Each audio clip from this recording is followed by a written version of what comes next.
If you have any information relating to this case, contact the appropriate authorities. Volusia County Medical Examiner's Office by telephone at 386-258-4060 or by email at jmullin@volusia.org. That's jmullin@volusia.org, using the agency case number 1972-0087.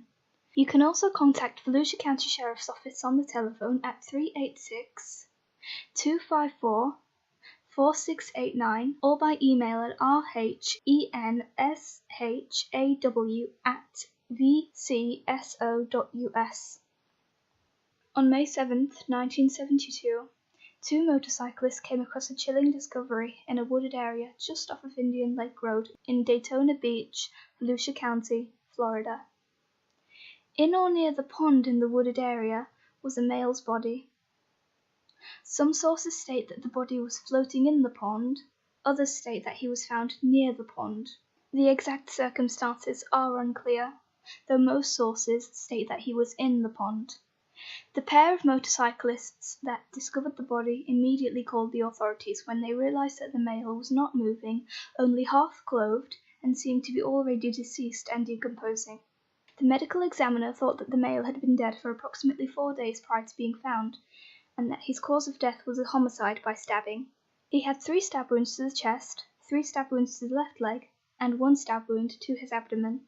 There was no sign of a struggle or any blood at the scene, leading the authorities to believe that he had been killed elsewhere. He was Caucasian and thought to have been between 15 and 30 years old, standing at around 5 feet 2 inches tall and weighing between 110 and 120 pounds, having dark brown, medium length, wavy hair, 32 teeth which are all in remarkable condition with no fillings or decay, and a pubic area that had recently been shaved. His eye colour could not be determined due to decomposition. He was found to have had a benign bone tumour in his right leg that is common in male children and asymptomatic. He also had a congenital condition where bones in his feet fused together, but that would also have been asymptomatic, and it is possible that he might not have known he even had these conditions. He was found wearing a maroon or red sleeved pullover knit shirt with thin white stripes, a blue denim jacket with length 32 sleeves, purple and grey tweed pants which were found hanging off of one leg as if they had been partially removed before his body had been dumped, brown dress socks, and one size 8.5 black loafer dress shoe with a silver buckle on the side. A black wallet with paint flecks on it containing $6.17 was found in his left rear pants pocket. Near the scene of the crime, several beer cans and a green Schwinn 10-speed bicycle were found. The bicycle was reported stolen from New Smyrna, Florida on May 4th, 3 days before the body was found. Police concluded that the bicycle most likely did not have anything to do with the male and/or his murder.